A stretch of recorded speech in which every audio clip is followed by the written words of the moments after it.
अमरावतीतून एक धक्कादायक प्रकार समोर आला। अमरावतीमध्ये दुधात आता उष्ट पाणी, गुरांचं उष्ट पाणी मिसळलं जात आहे। दुधाच्या कॅनमध्ये गुरांचं उष्ट पाणी भरलं जात आहे। हा व्हिडिओ समोर आलेला आहे। दूध विक्रेत्यांकडील दुधाच्या गुणवत्तेवरचे यातून प्रश्न निर्माण झालेला आहे, सवाल निर्माण झालेला आहे। MIDC परिसरातील दूध भेसळीचा हा प्रकार CCTV कॅमेऱ्यात कैद झालाय। अमरावतीकर खराब दूध पितायत किंबहुना भेसळयुक्त दूध पितायत असं पाहायला मिळत आहे।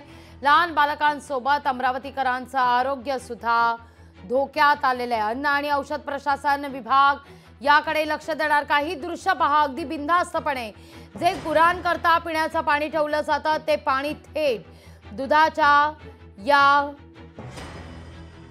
कॅनमध्ये मिसळलं जात आहे।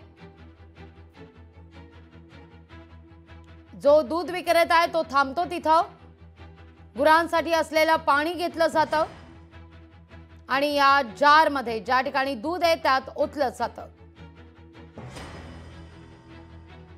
हेच ते पाणी आहे। बघा, केवळ एकच व्यक्ती नाही तर दुसरी व्यक्ती तिथे येते आणि नेमका असाच प्रकार घडतो। त्यामुळे ही एक घटना आता CCTV कॅमेऱ्यात कैद झाली आहे। असे अनेक प्रकार या ठिकाणी बघा। एक व्यक्ती त्या ठिकाणी त्या किटलीत पाणी भरत असताना दुसरी व्यक्ती सुद्धा तिथे येते आणि ती व्यक्ती देखील गुरांसाठी पिण्याकरता ठेवलेलं पाणी त्या दुधाच्या किटलीत, त्या जारमध्ये भरलं जातं। जीवाशी, अमरावतीकरांच्या जीवाशी अक्षरशः हा खेळ आहे। दुधात गुरांचं उष्ट पाणी भरलं जात आहे। अमरावतीकर हे भेसळयुक्त किंबहुना खराब, अतिशय निकृष्ट दर्जाचं दूध पितायत। अमरावतीकरांचं आरोग्य धोक्यात आलेलं आहे। लहान बाळांचा जीव सुद्धा यामुळे धोक्यात आल्याचं कळतंय। आपण पाहतोय अमरावतीमधली ही दृश्य, हा सगळा प्रकार आता CCTV कॅमेऱ्यात कैद झालेला आहे। MIDC परिसरात दूध भेसळीचा हा प्रकार CCTV कॅमेऱ्यात कैद झाल्याचा पाहायला मिळत आहे। यावर आता काय कारवाई करणार हे पाहणं फार महत्त्वाचं आहे। याविषयी अधिक माहिती घेऊया आपले प्रतिनिधी सूरज दहाड यांच्याकडून। सूरज, हा व्हिडिओ अन्न आणि औषध प्रशासनापर्यंत पोहोचलाय का आणि कारवाई कधी होणार आहे, हा मुद्दा आहे?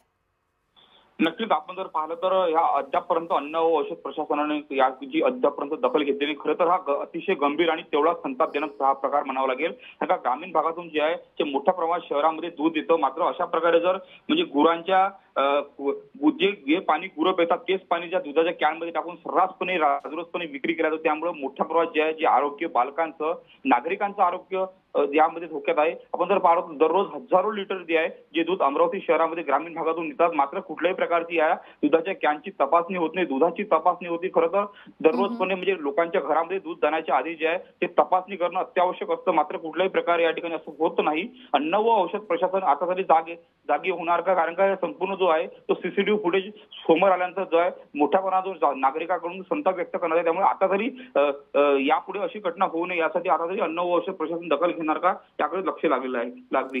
निश्चित सूरज, धन्यवाद तुम्ही दिलेल्या सविस्तर माहिती करता। लोकशाही मराठी ऐका, पहा, जागरूक रहा।